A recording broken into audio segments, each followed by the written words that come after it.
नमस्कार, इस समाचार बुलेटिन में आप सभी का स्वागत है। मैं हूं निखिल सिंह और सबसे पहले नजर डालते हैं हेडलाइंस पर।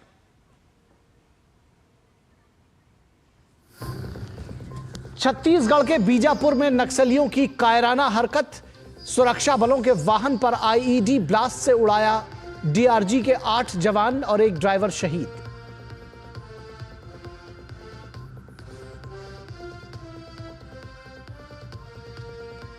अमेरिकी राष्ट्रीय सुरक्षा सलाहकार की विदेश मंत्री डॉक्टर एस जयशंकर और समकक्ष अजीत डोवाल से मुलाकात, द्विपक्षीय सहयोग से जुड़े मुद्दों पर चर्चा। अमेरिकी एनएसए का भारत अमेरिका साझा भविष्य पर आईआईटी दिल्ली में व्याख्यान।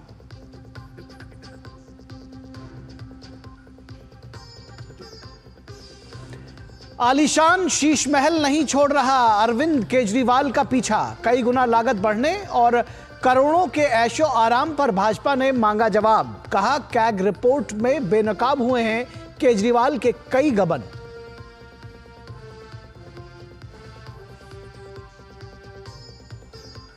देश में एचएमपी वायरस ने दी दस्तक, बेंगलुरु में 2 और अहमदाबाद में 1 बच्चे में संक्रमण की पुष्टि, केंद्रीय स्वास्थ्य मंत्रालय अलर्ट पर।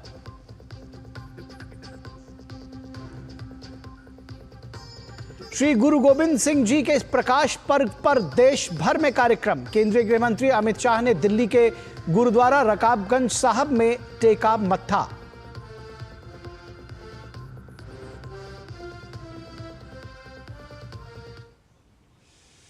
और खबर की शुरुआत छत्तीसगढ़ से, जहां बीजापुर में नक्सलियों ने सुरक्षा बलों के काफिले को निशाना बनाकर बड़े हमले को अंजाम दिया है।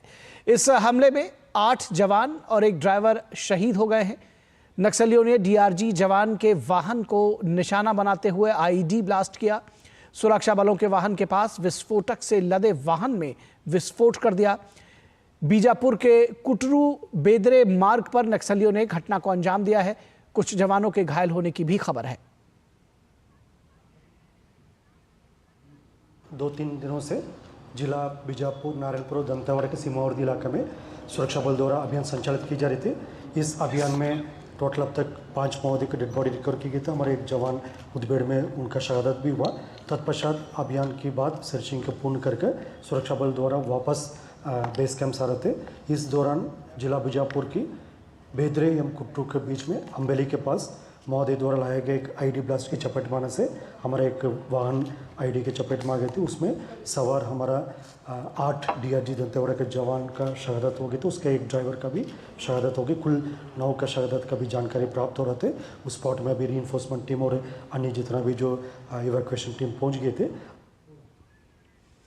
और छत्तीसगढ़ के मुख्यमंत्री विष्णुदेव साय ने बीजापुर में हुए नक्सली हमले की निंदा करते हुए एक्स पर पोस्ट किया कि बीजापुर जिले के कुटरू में नक्सलियों द्वारा किए गए आईईडी ब्लास्ट में 8 जवानों सहित एक वाहन चालक के शहीद होने की खबर अत्यंत दुखद है। मेरी संवेदनाएं शहीदों के परिजनों के साथ हैं। ईश्वर से शहीद जवानों की आत्मा की शांति और शोकाकुल परिजनों को संबल प्रदान करने की प्रार्थना करता हूं। बस्तर में चल रहे नक्सल उन्मूलन अभियान से नक्सली हताश हैं और विचलित होकर ऐसी कायराना हरकतों को अंजाम दे रहे हैं। जवानों की शहादत व्यर्थ नहीं जाएगी। नक्सलवाद के खात्मे के लिए हमारी ये लड़ाई मजबूती से जारी रहेगी। और प्रधानमंत्री नरेंद्र मोदी ने वीडियो कॉन्फ्रेंसिंग के माध्यम से विभिन्न रेलवे परियोजनाओं का उद्घाटन और शिलान्यास किया। देश में कनेक्टिविटी को और बढ़ावा देने की दिशा में एक महत्वपूर्ण कदम के तौर पर पीएम मोदी ने नए जम्मू रेलवे मंडल का उद्घाटन किया। उन्होंने तेलंगाना में चरलापल्ली स्थित नए टर्मिनल स्टेशन का उद्घाटन और ईस्ट कोस्ट रेलवे के रायगढ़ा रेलवे मंडल भवन का शिलान्यास भी किया। पीएम ने कहा कि रेलवे विकास को मापदंडों पर बढ़ाया जा रहा है। भारत में रेलवे के विकास को हम 4 पैरामीटर्स पर आगे बढ़ा रहे हैं। पहले, रेलवे का इंफ्रास्ट्रक्चर का मॉडर्नाइजेशन। दूसरा, रेलवे के यात्रियों को आधुनिक सुविधा। तीसरा, रेलवे की देश के कोने कोने में कनेक्टिविटी। चौथा, रेलवे से रोजगार का निर्माण, उद्योगों को सपोर्ट, आज के इस कार्यक्रम में भी इसी विजन की झलक दिखाई देती है। और शीश महल से जुड़ा विवाद आम आदमी पार्टी का पीछा नहीं छोड़ रहा है। केजरीवाल के इस पूर्व आलीशान आवास में करोड़ों के ऐशो आराम और लागत में कई गुना वृद्धि का मामला तूल पकड़ रहा है। भाजपा और कांग्रेस दोनों ही इसको लेकर केजरीवाल पर निशाना साध रहे हैं। रविवार को एक समाचार पत्र ने इससे जुड़ी रिपोर्ट प्रकाशित की थी। इस खुलासे के बाद भी आम आदमी पार्टी और केजरीवाल की तरफ से कोई सफाई नहीं आई है।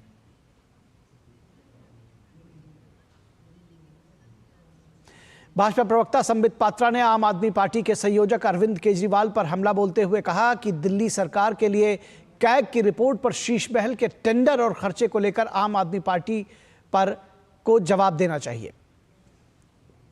सीएजी की रिपोर्ट आई है। पहले तो अनेकों विषयों पर सीएजी ने फोकस किया है, मगर सबसे महत्वपूर्ण विषय शीश महल है। उनका खुद का घर है। जो लोग कहते थे कुछ नहीं लेंगे, सरकारी बंगला नहीं लेंगे, घर नहीं लेंगे, गाड़ी नहीं लेंगे, किस प्रकार से दोनों हाथों से उन्होंने बटोरा है। 7 करोड़ 61 लाख रुपए का एस्टिमेशन बना कि इतने में अरविंद केजरीवाल जी की हवेली बन जाएगी। मगर बाद में टेंडर प्रोसेस होता है। एक तो एस्टिमेटेड कॉस्ट होता है, उसके बाद सरकार टेंडर निकालती है। तो टेंडर निकाला गया तो टेंडर का कॉस्ट 8 करोड़ 62 लाख रुपए का निकला। मतलब एस्टिमेटेड कॉस्ट 7 करोड़ का हुआ और जब टेंडर निकला तो वो 8 करोड़ 62 लाख का निकाला गया। उसी में ही पहले में ही घोटाला हो गया। और संबित पात्रा का अरविंद केजरीवाल पर कई तरह के घोटाले में शामिल होने के आरोप लगाए। आप सोचिए, डबल एक्सेल का शर्ट कहां से लाते हैं पता नहीं, खुद ही सिल लेते हैं। और वो जो पेन जो लगाते हैं, चप्पल, ये सब करके वो सिल्क कारपेट पे चढ़ के मिनी बार रखे हुए। मतलब ऐसा हमने व्यक्ति पूरे ब्रह्मांड में नहीं देखा होगा, कहीं भी नहीं, ना भूतो न भविष्यति। आप सोच के देखिए जरा, ऑस्कर भी छोटा पड़ जाएगा। और दिल्ली में आगामी विधानसभा चुनाव के लिए अंतिम मतदाता सूची जारी कर दी गई है। दिल्ली के मुख्य निर्वाचन अधिकारी ने 1 जनवरी 2025 तक पंजीकृत मतदाताओं के आंकड़े जारी किए। दिल्ली में अब तक कुल 1,55,24,858 मतदाता हैं, जिनमें 83,49,645 पुरुष और 71,73,952 महिला मतदाता हैं, जबकि 1,261 थर्ड जेंडर मतदाता है। 29 अक्टूबर 2024 को जारी किए गए आंकड़ों के बाद दिल्ली में कुल मतदाताओं में वृद्धि 1.09% हुई है। विकासपुरी विधानसभा क्षेत्र में सबसे अधिक 4,62,184 मतदाता हैं, जबकि सबसे कम 78,893 मतदाता दिल्ली कैंट विधानसभा क्षेत्र में हैं।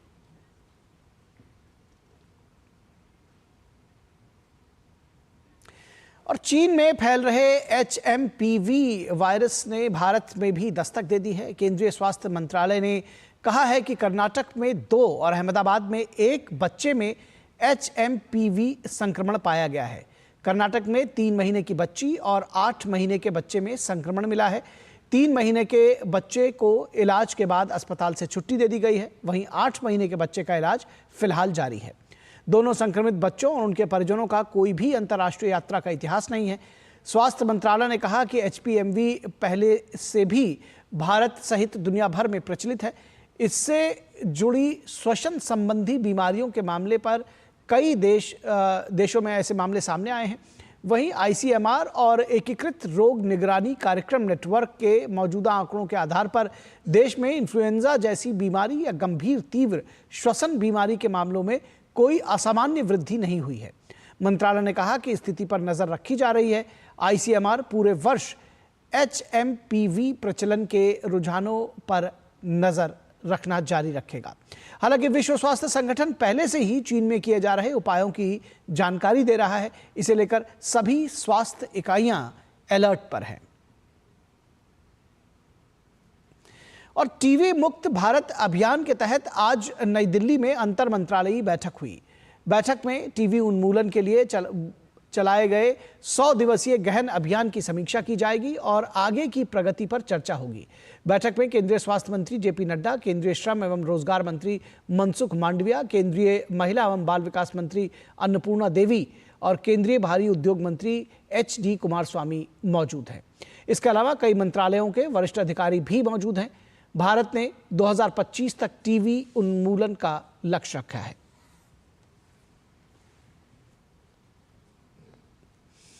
और भारत दौरे पर आए अमेरिकी राष्ट्रीय सुरक्षा सलाहकार जैक सुलिवन ने नई दिल्ली में विदेश मंत्री डॉक्टर एस जयशंकर से मुलाकात की। जयशंकर ने जैक सुलिवन से मिलने के बाद सोशल मीडिया प्लेटफॉर्म एक्स पर पोस्ट किया, द्विपक्षीय, क्षेत्रीय और वैश्विक सहयोग को गहरा करने पर हमारी चल रही चर्चाएं जारी रहेंगी। पिछले 4 वर्षों में हमारी बातचीत के स्पष्टता को महत्व दिया गया। इसके अलावा उन्होंने घनिष्ठ और मजबूत साझेदारी बनाने में उनके व्यक्तिगत योगदान की सराहना की।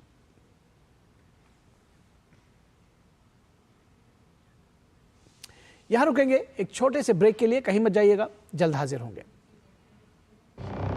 जब धरती चीर कर निकलता है लोहे का पत्थर और मिलता है मोंगिया के जोश से, फिर तपता है, पिघलता है और बनता है फौलाद। अब होता है सरिया सारी खूबियों के साथ। मोंगिया स्टील, मजबूत देश का मजबूत सरिया। स्वागत है आपका ब्रेक के बाद। और अमेरिका के राष्ट्रीय सुरक्षा सलाहकार जैक सुलिवन ने भारत के NSA अजीत डोवाल से भी मुलाकात की। मुलाकात में क्षेत्रीय और वैश्विक चुनौतियों से जुड़े कई अहम मुद्दों पर चर्चा की गई।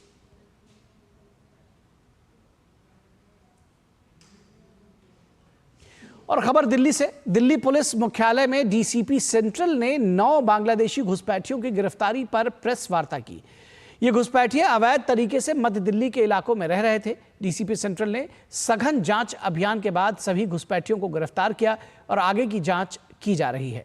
घुसपैठियों की गिरफ्तारी पर DCP सेंट्रल M हर्षवर्धन से बात की हमारे संवाददाता नीरज कुमार ने। DCP सेंट्रल ने बांग्लादेशी घुसपैठियों के बारे में कई महत्वपूर्ण खुलासे किए हैं और इस खुलासे पर बातचीत करने के लिए इस वक्त हमारे पास DCP सेंट्रल M हर्षवर्धन जी मौजूद हैं।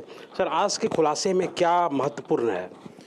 देखिए, जो सेंट्रल डिस्ट्रिक्ट में हमने इस साल में अभी 5 दिनों में 9 फॉरेन नेशनल्स को डिटेक्ट किया है, जो कि बांग्लादेशी नेशनल्स हैं, और उनको डिपोर्टेशन के लिए भेजा है वाया FRRO। और ये कार्रवाई हमने पिछले साल भी किया था, 5 फॉरेन नेशनल्स को डिपोर्टेशन के लिए भेजा था।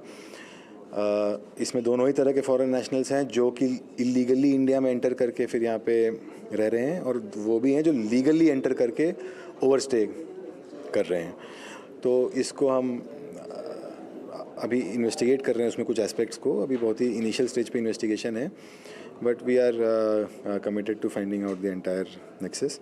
और इसमें जो मेन बात ये है कि इन सबको अभी डिटेंशन सेंटर भेज दिया गया है डिपोर्टेशन के लिए।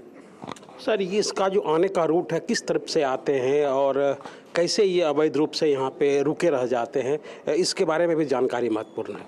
इसमें जो लोग लीगली एंटर करते हैं उनका तो एंट्री क्योंकि लीगल है, they can enter through any port of entry. और उसके बाद जो है वो ओवरस्टे कर जाते हैं और यहाँ पर छुप कर कोई अपना आइडेंटिटी क्रिएट करने की कोशिश करते हैं। जो इलीगली एंटर किए हैं without any valid visa, any documentation, तो वो तो जो हमारे बॉर्डर है, जहाँ पे कि पोरस बॉर्डर है, जो इंट्रोगेशन में मोस्टली वेस्ट बंगाल के जो कुछ एरियाज़ हैं उनके थ्रू आने का ज़्यादा हमें पता चलता है। सर, एक जो आखिरी सवाल है, सर, इन लोगों का क्या पर्पस होता है, किस उद्देश्य से यहाँ आते हैं, फिर यहाँ कैसे वो आते हैं? क्या कोई रैकेट या कोई एजेंट इनको यहाँ लाता है जो कि इनका वीज़ा या पासपोर्ट वगैरह बनवाता है? इस तरह के कुछ एजेंट के नाम उन्होंने बांग्लादेशी एजेंट्स के नाम हमें रिवील किए हैं, और यहाँ पे भी 1-2 लोग को हमने अभी एज सस्पेक्ट अभी इन्वेस्टिगेट करेंगे उसको फर्दर, उस एंगल को। और मेनली उनका पर्पस एम्प्लॉयमेंट का है। ये थे हमारे साथ DCP central, cameraman S Mishra के साथ धीरज कुमार, DD न्यूज़, दिल्ली।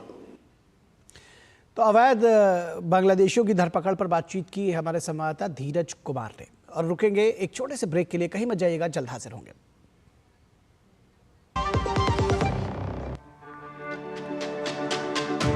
मेरी पसंद, मेरी पसंद, मेरी पसंद, मेरी पसंद, हमारी पसंद, हम सबकी पसंद। मजबूत देश का मजबूत सरिया मोंगिया स्टील। स्वागत है आपका ब्रेक के बाद और अब खबरें प्रयागराज में होने वाले महाकुंभ से जुड़ी हुई।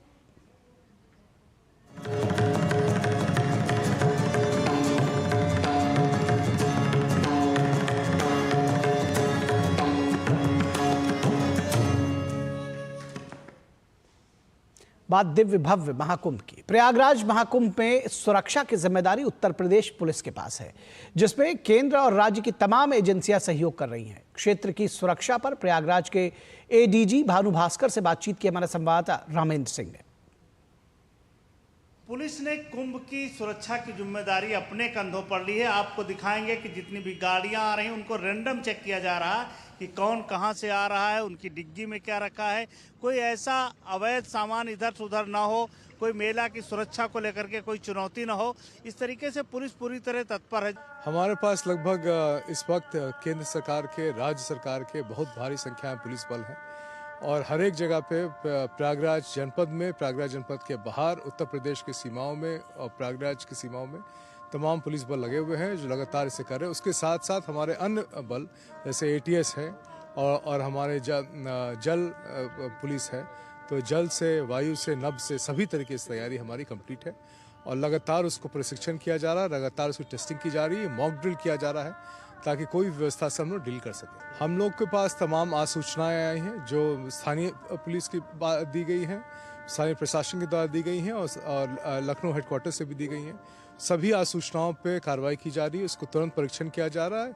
जहां तथ्य सही पाए जा रहे हैं उस पर एफआईआर रजिस्टर करके उनको गिरफ्तारी की जा रही है। 100% आश्वस्त होकर आए। ये दिव्य भव्य और डिजिटल कुंभ है, 12 साल बाद हो रहा है। सभी देशवासियों का और विदेश से भी लोगों का स्वागत है। यहाँ पे पूरी पुलिस बल उनकी सेवा करने के लिए पूरी तरह समर्पित है और मुस्तैद है। सारी तैयारियां हैं, रैंडम चेकिंग हो रही है, बैरिकेटिंग लगाई जा रही कई जगहों पर कि जहां चेकिंग हो सके। तमाम अन्य व्यवस्थाओं के साथ भी सुरक्षा व्यवस्था मुकम्मल की जा रही है। कई ऐसे पुलिस के जवान हैं जो साधु के बेस में भी साधुओं के बीच में है कि वहां से भी इनपुट मिलता रहे।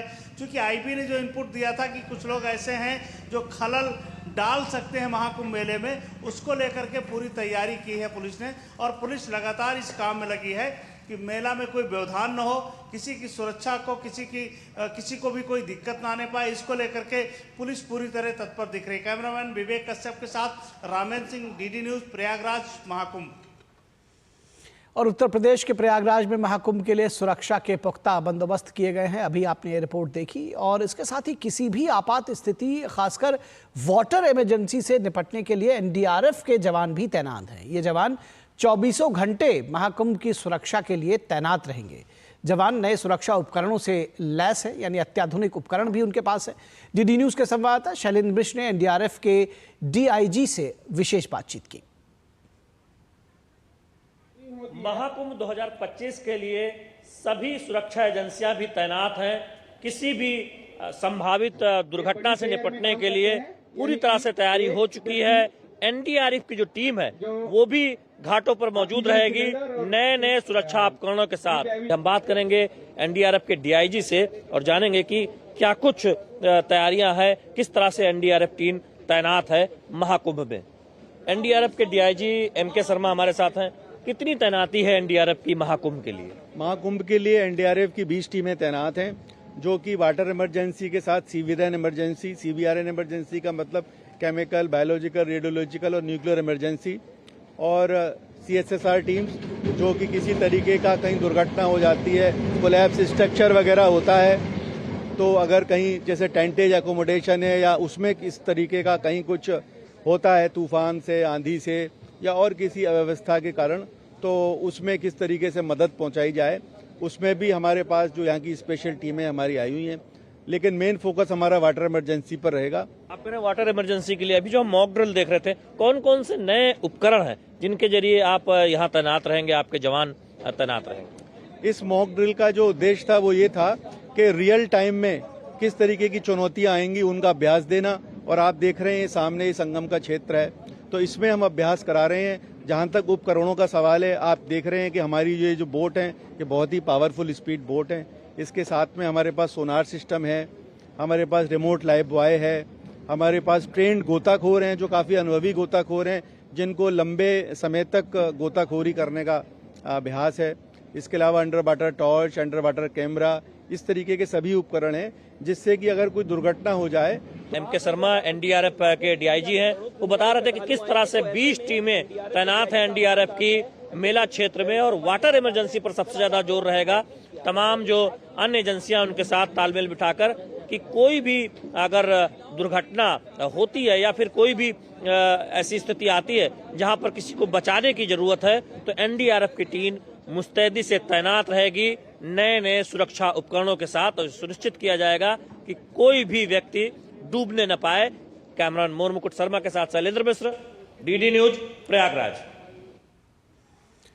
और प्रयागराज शहर में ट्रैफिक व्यवस्था को नियंत्रित करना बड़ा चुनौतीपूर्ण था। ट्रेन आने की स्थिति में बैरियर लगने के बाद लोग बड़े लंबे वक्त तक ट्रेन के गुजरने की प्रतीक्षा किया करते थे, लेकिन भारतीय रेल ने राज्य सरकार के सहयोग से 21 रेल ओवर ब्रिज का निर्माण किया है, जिससे ट्रैफिक व्यवस्था में बड़ा सुधार हुआ है। रेल ओवर ब्रिज और रेल अंडर ब्रिज के निर्माण से महाकुंभ में आने वाले मुसाफिरों को भी बड़ा फायदा होगा। प्रयागराज से बता रहे हैं हमारे सहयोगी राजेश राज। किसी भी राज्य या राष्ट्र की प्रगति में कनेक्टिविटी का बहुत ही व्यापक महत्व होता है, और खासकर महायज्ञ या महाकुंभ का मौका हो तो ऐसे में भी कहीं ना कहीं कनेक्टिविटी एक बड़ा सवाल लेकर आता है। प्रयागराज में ऐसे समय में जबकि महाकुंभ का आयोजन हो रहा है, भारतीय रेल ने इस तरह के रेल ओवर ब्रिज और रेल अंडर ब्रिज का निर्माण कराया है, जिससे शहर की जो तमाम जो आवाजाही की जो गतिविधियां हैं उसको नियंत्रित करने में बहुत मदद मिली है।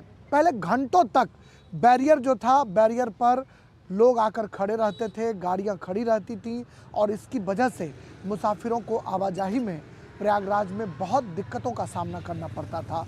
लेकिन इस तरह के रोल ओवर ब्रिज जो 21 की संख्या में भारतीय रेल ने बनाए हैं, इसके निर्माण के बाद प्रयागराज की जो पूरी यातायात व्यवस्था है वो बहुत ही सुदृढ़ हो गई है। और खासकर महाकुंभ का आयोजन हो रहा है, इस ऐतिहासिक मौके पर ऐसे प्रयास से न सिर्फ श्रद्धालुओं को संगम तट तक पहुंचने में मदद मिलेगी, बल्कि रोज आवाजाही करने वाले जो लोग हैं उनके लिए भी यह रेल ओवर ब्रिज राहत का पैगाम लेकर आएगा। कैमरामैन संदीप मूर्ति के साथ प्रयागराज से मैं राजेश राज, डीडी न्यूज के लिए।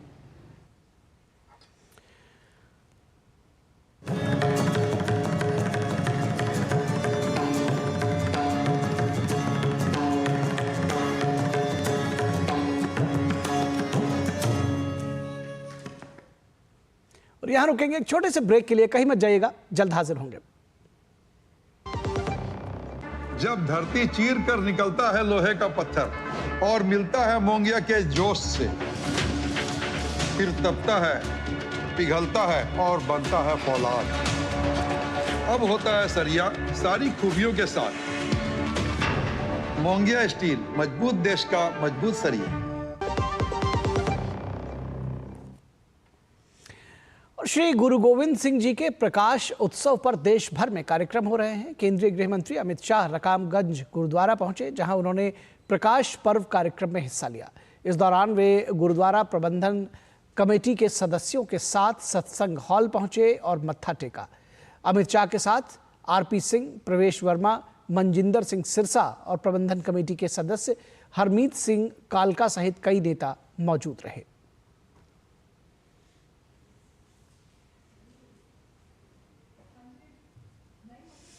और संविधान सदन के केंद्रीय कक्ष में आज 22 राज्य और केंद्र शासित प्रदेशों के पंचायत प्रतिनिधियों को लोकसभा अध्यक्ष ओम बिरला ने संबोधित किया। देश भर से आई अनुसूचित जनजाति की 502 महिलाओं ने भारत की संसदीय परंपराओं, संविधान और लोकतांत्रिक प्रणाली के अलावा पंचायती राज से संबंधित संविधान संशोधन 73 के प्रावधानों की जानकारी हासिल की। कार्यक्रम के दौरान ग्रामीण विकास, महिला अधिकारों और अनुसूचित जनजाति के प्रावधानों पर विस्तार से चर्चा की गई। लोकसभा अध्यक्ष ने जब जनजाति समाज की पंचायत प्रतिनिधियों से संबोधित किया तो एआई संसद भाषिणी के जरिए 6 भाषाओं में ये भाषण जो है उसको सुनने को मिला। लोकसभा अध्यक्ष ने सभी महिला पंचायत सदस्यों से एआई सहित तकनीकी नवाचारों को अपनाने का भी आह्वान किया।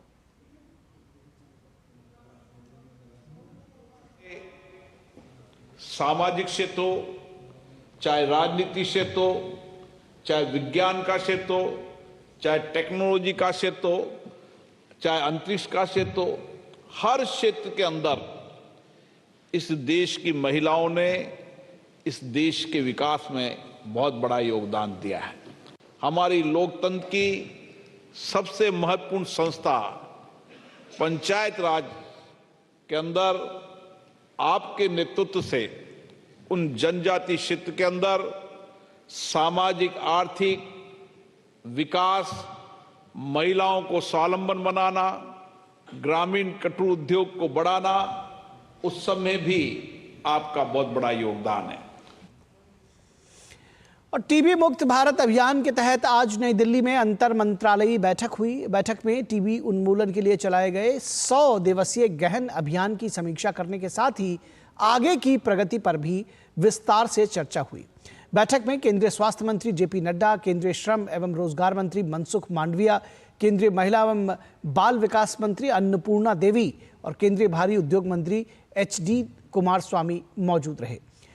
गौरतलब है कि भारत ने 2025 तक टीबी उन्मूलन का लक्ष्य रखा है। भारत में राष्ट्रीय मानक निर्धारित करने वाली संस्था भारतीय मानक ब्यूरो के 78वें स्थापना दिवस के उपलक्ष्य में दिल्ली में कार्यक्रम का आयोजन किया गया। कार्यक्रम में 5 संस्थानों के साथ MOU साइन किए गए। इस मौके पर केंद्रीय मंत्री प्रहलाद जोशी ने कहा कि प्रधानमंत्री नरेंद्र मोदी की अपेक्षा है कि हमारे मानक दुनिया के मानकों से बेहतर हों और इसके लिए भारतीय मानक ब्यूरो लगातार काम कर रहा है। पिछले 10 वर्षों में इस दिशा में काफी काम किया गया है। 78th फाउंडेशन डे है BIS from 1948 to till date, तो बहुत ही अचीवमेंट किया है। ऐसे तो हम सभी क्षेत्रों में आगे बढ़ रहे। जो प्रधानमंत्री जी का अपेक्षा है, इच्छा है कि our standards become the international standards, तो इसके लिए BIS entire team with the director, under the director's general leadership and ministry's guidance, we are trying to work towards that direction to achieve that goal. और विदेश मंत्रालय ने पाकिस्तान द्वारा अफगानिस्तान पर किए गए हवाई हमलों की निंदा करते हुए पाकिस्तान को घेरा है। विदेश मंत्रालय के प्रवक्ता रणधीर जायसवाल ने अफगान नागरिकों पर हवाई हमलों को लेकर कहा कि हमलों के बारे में मीडिया रिपोर्ट्स पर गौर किया गया है। हमले में महिलाओं और बच्चों समेत कई कीमती जानें चली गई हैं। उन्होंने कहा कि भारत निर्दोष नागरिकों पर किसी भी हमले की स्पष्ट रूप से निंदा करता है। साथ ही पाकिस्तान को आड़े हाथों लेते हुए अपनी आंतरिक विफलताओं के लिए अपने पड़ोसियों को दोषी ठहराना पाकिस्तान की पुरानी प्रथा है। तो इस समाचार बुलेटिन में बस इतना ही। हमारी पूरी टीम को दीजिए इजाजत। नमस्कार।